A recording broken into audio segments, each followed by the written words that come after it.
Assalamu alaikum, dear learners. Hope all of you are fit and fine, alhamdulillah, by the grace of Almighty Allah subhanahu wa ta'ala. This is Gaji Mahbub B for you, and welcome to Jain English Academy.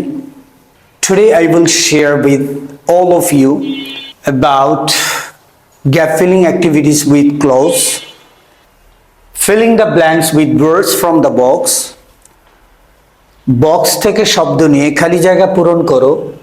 You may need to change the forms of some of the words. কিছু শব্দের গঠনের পরিবর্তন করার প্রয়োজন তোমার হতেও পারে.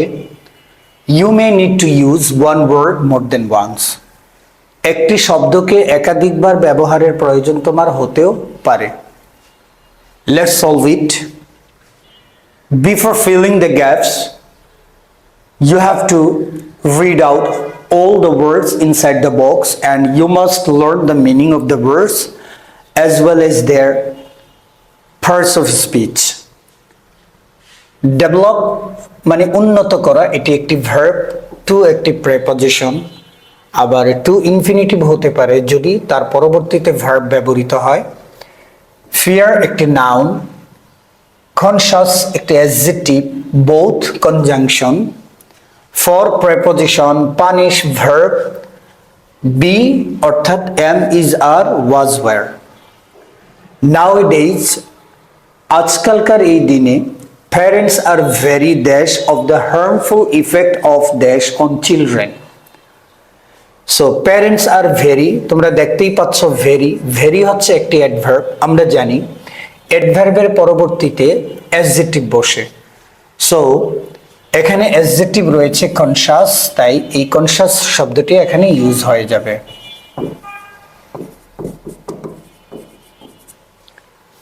So parents are very conscious of the harmful effect. বাবা মারা খুবই সচেতন ক্ষতিকর প্রভাব সম্পর্কে.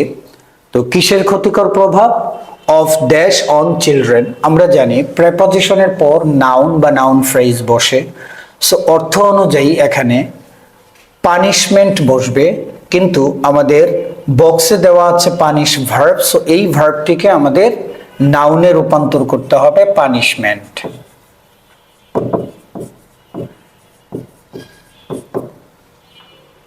সো বাচ্চাদের উপরে যে পানিশমেন্ট শাস্তি দেওয়া হয় সেটার ক্ষতিকর প্রভাব সম্পর্কে বাবা মারা খুবই সচেতন.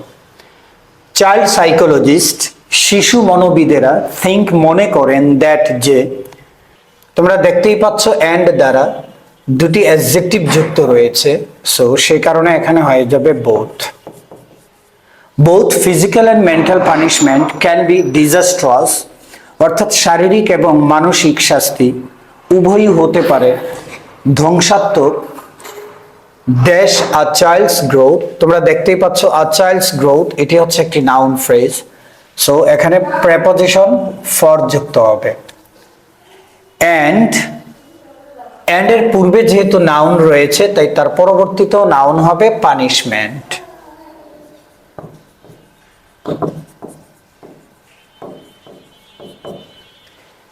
It may lead to dash the hatred of the persons who dash the child. It may lead to, তোমরা দেখতেই পাচ্ছ এখানে লিড রয়েছে প্রেপজিশন. সো আমরা জানি প্রেপজিশনের পরবর্তী ওয়ার্ডটি নাউন হয়ে যায়, তাই এখানে নাউন রয়েছে fair. It may lead to fair, এটা তাকে ভয়ের দিকে নিয়ে যায়. And hatred of the person, এবং সেই ব্যক্তি সম্পর্কে তার মধ্যে একটি ঘৃণা জন্ম হয়. হু ড্যাশ দ্য চাইল্ড, আমরা জানি রিলেটিভ প্রোনাউনের পরবর্তীতে ভার্ব বসে. সো এখানে পানিশ এই ভার্বটি বসবে. সো এখানে হয়ে যাবে পানিশেস. কারণ হচ্ছে রিলেটিভ প্রোনাউন হচ্ছে পার্সনের, সে কারণে পার্সন অনুযায়ী ভার্বটি সিঙ্গুলার হবে punishes the child. Again if a child dash punished, that means এখানে গ্যাপের পরবর্তীতে রয়েছে V3. সো আমরা বুঝতেই পারতেছি এই সেন্টেন্সটি হচ্ছে প্যাসিভ ভয়েস. সো এখানে বি থেকে ইজ চলে আসবে. If a child is punished, যদি একটি বাচ্চাকে শাস্তি দেওয়া হয়, হি মে লেক ইনিশিয়েটিভ, তাহলে তার শুরুটাতেই ঘাটতি দেখা দেয়. হি মে অলসো ফিল, সে আরো অনুভব করে হোস্টাইল, শত্রুতা, ড্যাশ আদার্স, দ্যাট মিনস সে অন্যের ব্যাপারে শত্রুতা অনুভব করে। সো আদার্স হচ্ছে একটি নাউন, দ্যাটস ওয়াই তার পূর্বে প্রেপজিশন টু বসে যাবে। সো রুড বিহেভিয়ার, তাই খারাপ আচরণ গ্রাজুয়ালি ধীরে ধীরে ড্যাশ ইন হিম তার মধ্যে উন্নত হয়, সে কারণে আমরা এখানে ভার্ব ইউজ করব ডেভেলপ। সো রুড বিহেভিয়ার যেহেতু এটি নাউন সিঙ্গুলার, তাই ভার্বের শেষে অবশ্যই তোমাকে এস যুক্ত করতে হবে। Thank you so much.